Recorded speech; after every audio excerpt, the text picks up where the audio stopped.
Hey everyone, we're here today at South by Southwest, and we met a University of Houston alumni, Lucas Mireles, that has a short in the festival called Love Analysis. Hey Hi. Lucas, how's it going? Nice to meet you. Nice meeting you too. Tell us about some of the shorts that you've done in the past couple, I guess, in the year that you've been at UCLA.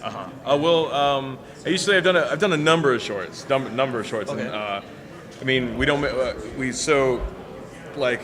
have I done? I've done a Spanish drama. Okay. Before that was all in Spanish. We shot out in the desert and everything like that. And then that was at Slam Dance this year. And then I made this as actually an elaborate camera test that actually got into South by nice. here. Yeah, so it was really, really awesome that we got to make a little story. What was the name of your short that got submitted into Slam Dance? Slam Dance. Slam Dance accepted a film called Hijo de mi Madre, which translates to A Mother's Son. Oh, okay, And, cool. yeah, so we played there, had 2 great screenings, and they went really well. That's good. That's good. So I hear that you're a University of Houston alum. I am very much so. Yes. Actually, yes. and I'm twice an alum, right? So I guess, I don't know, that doesn't really make any sense, but I got my undergrad there in cool. 06 in communications, media production, and then I just graduated again with a master's in mass communication studies in December. Awesome.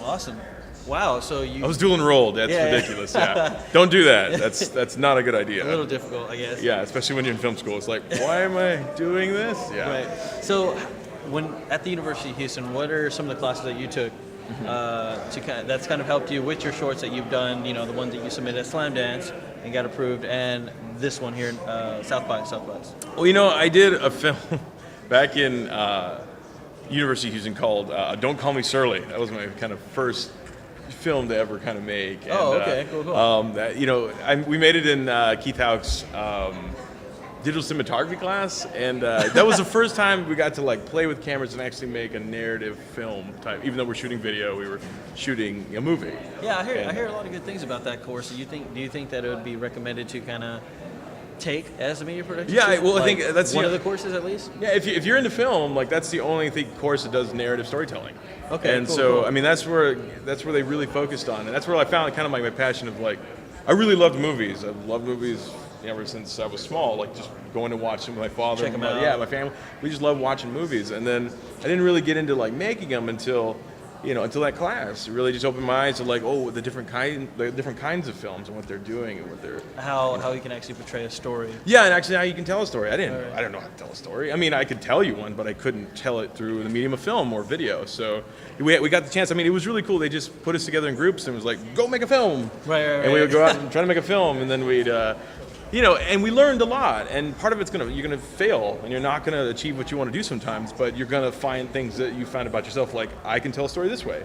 Right. What's different that I make than other people's stuff, and you're gonna try to copy other styles to see if that works, and whatever you can incorporate into your style of doing things. Yeah, because the big thing is just do it. I mean, what do the masters? If you're gonna become a great artist, you have to kind of copy whatever the masters do, and then you got to make your own style. So you do the best you can, and you see stuff that you like, you write a story, you go out and try to make it, and you just practice. So working on other people's projects was kind of that definitely. jumping off point. Yeah, I mean, actually telling the story. And I guess how well did you get acquainted with the equipment whenever you were working on other people's stories? Working on other people's projects? Yeah, at U of H. UH. We basically were fighting over the camera.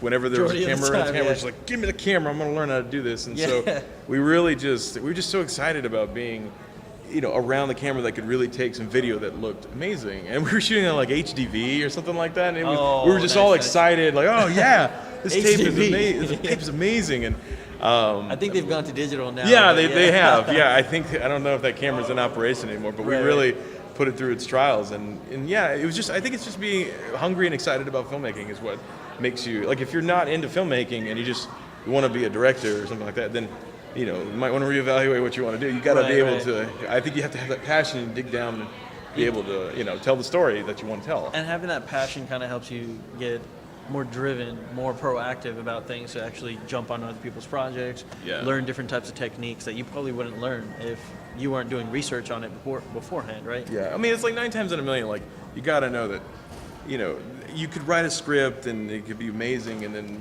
if you're just waiting for someone to just take it and then give you millions of dollars to go make the film, Well, there's a couple of stories, I guess, like that, but I've never really heard or met heard of anybody it, like yeah. that. So you really should just, where I got to where I got, which is, a minimal level of success, just keep continuing to make stuff and don't be afraid to fail. That's why you're in school, is to fail. Right. Like, I'm going to do this, and then we're going to put it out there and see what happens. And like we were really lucky to make this little film that was, like I said, an elaborate camera test that we got to tell a little story. So I guess tell us about Love Analysis a little bit. Yeah. It's here at South by. That's great. What type of what do you mean by when you say it was just a video project? What was the specifics of the video project? Well, it wasn't a video project; it was a film project. Oh, okay. Okay. So Whoa. the point is it was really cool. Well, let me just say this: it's the shortest film at South by Southwest 2011. Right? Okay, cool. We have 4 posters, a professional website, and a trailer that's longer than the film. So we went out and we shot more stuff to make the pretty trailer. good, yeah. Yeah, it's great. Check it out. And we have all kinds of posters all around that we're putting out. You have a website? Yeah, loveanalysismovie.com. Okay, So check it awesome. out. Yeah. But so what happened was we had a class that we basically just test formats of cameras. Okay. We shot the 70, the Red MX, and 35 millimeter, and all we do is we shoot them all. We shoot the story. We had a little 2-page story. We shoot it 3 times with 3 different cameras. So there's 3 cuts of the movie, but in 3 different formats, and it's a full digital intermediate through Technicolor. And it's all filmed out to 35, and we basically were just testing to see what they look like, what they hold up when they go up to 35. Right, when we film out. Yeah. And they all went really well, and the data is really nice, and it gives you an idea of like what you can afford as a filmmaker. I was just very fortunate to have my script chosen by the class to direct, and so I got to direct it. And Awesome. and then I sent it out here. It's the only place I sent it to. So. Oh, okay. Yeah. Yeah, and it got accepted. So. Yeah, it's here, and we're rocking the Midnight Shorts with an amazing eclectic bunch of films. I love all shorts, the films. They're called Midnight Shorts for a reason. They are very midnight-ish, and Right. don't bring your kids. So I guess you said 33 millimeter red, and what was the other one? It's 35, the Red MX and the Canon 7D. That's a DSLR camera. That's okay. like $1,500. I think you can go out and shoot 1080p footage. Yeah. Wow. Okay. Cool. Yeah, it's a rad camera. We actually just adapted DSLR to all the cameras that we have, so that's pretty cool. So what would you say which would be the cheapest camera to buy if you're a student at University of Houston? Well, I mean, the cheapest camera Or to buy. student, Yeah. Well, first of all, like if you just got to think like, what am I wanting to achieve, right? Right. So like, if you want to make a film, if you want to make a web series or something like that, maybe a DSLR is more up your alley. Right. Because it's a little bit of money up front, and then you can shoot everything at 1080p. It's easy to compress to the web. If you're trying to go for a more film look, look at renting a camera. You know what I mean? Sometimes I know that's like in LA, which is great. You have a lot of resources. In Houston, you don't have that many resources. As students, you should be able to go forward and just say, "Hey, can you help me out with this?" So if you wanted to get a bigger looking feel, like a Red or something like that, then look at renting the camera, because once you get the product in, like, you might not be using the camera all the time. You know what I mean? So you can use a DSLR and then pay $1,500, and you're 15 in the hole. Right. And then you got to make that back up. So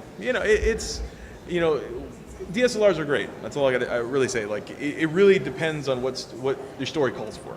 What you're going to shoot. Like, you're going to shoot film or DSLRs or anything. And like, if you want to really shallow depth of field, the 5D is amazing. The 7D is kind of like your filmmaking type of DSLR. So the Canon 5D is a big sensor, really shallow depth of field, and you have your 7D. That's kind of like your filmmaker's version of that DSLR. Oh, that's awesome. Yeah. So remember that. So if you get a 5D, if you get a 5D, it's like you could do, I don't know, like time lapses like IMAX almost. Like wow. The sensor's so huge, right? Then they took the sensor and they kind of made it a little bit smaller, like 35 millimeter. And then so you can take these. Yeah. So similar to 35. Yeah. So in that sense, yeah. That's awesome. So I guess, if you had one piece of advice to give to students in general, if you're undergraduate, what would that be and why?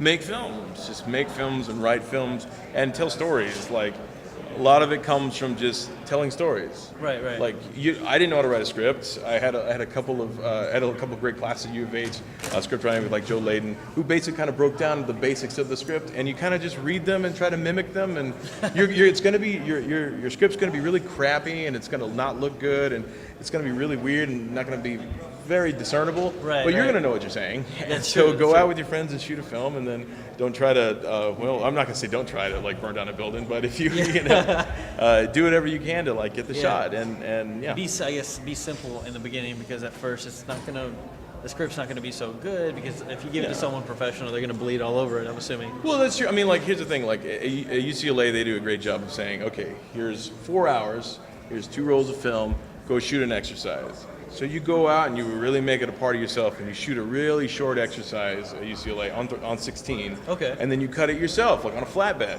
Like, Oh, you wow, really okay. learn how to, like, appreciate every frame of film. And, like, with digital stuff, you kind of just get whatever, and you're like, oh, I can just keep rolling on everything. Yeah, And yeah, like, yeah. you slowly learn that, like, you really have to plan out your day. You can't just show up on the day of and be like, okay, we got 90 shots. I think that doesn't really happen. So You know? pre-production is kind of Pre-production's key, and being prepared, and really just being in your element to direct, I think is important as a if you storyteller. had, I guess if you had in mind pre-production, production, and post-production, how much, if you broke it down and divided evenly between 100%, how much of a percentile would be pre-production? 90%. Okay. Really Nice. 90%. Yeah, 90% of it, or maybe even 98% of it. It's definitely, if you don't have your ducks in a row, you're gonna show up and man, you're wheeling and dealing if you show up and you don't have a plan. That's true. And granted, there are, you know, I've shown up days and I'm like, I don't know what we're gonna do today, but you find it. Just keep focused, and that's why you're the director. You know, that's what you direct. You show up, and if things have changed, locations have changed, you got to reblock, retell the story, rewrite it, You and have make to, it yeah. work. And that's the thing. You just can't give up. Like I was taught this one thing is like, okay, you have a scene and you're doing it, like you're directing it. Okay, Right. You're not getting everything you want out of the scene, right? You have a certain amount of time. It's like, okay, you're not getting 100% of the scene you want. You know, but if you try hard, okay, you got 50% of the scene, okay, try harder, Until you get get about that one. 80%, and like you try harder, maybe you get 90%, and like sometimes you can't get everything you want, Right, and it's- but it's a collaborative process, man. Sometimes you can't really crack that puzzle, so you try to do the best you can. Maybe the lines aren't said right, or maybe you're not directing them the way you should be.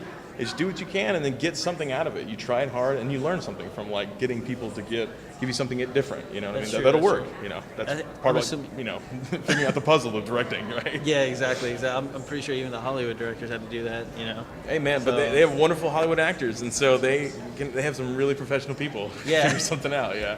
And when it comes to winging it, they could really wing it if they wanted to in certain Yeah. Mm-hmm. scenes. But of course, having all the pre-production stuff is essential Yeah. for doing anything. Yeah. So I guess appreciate it, Lucas. No, thank you so Thanks for much. Thanks for being on our network. Hey, it's great. SBN at the University of Houston, Blue Cougs, you know.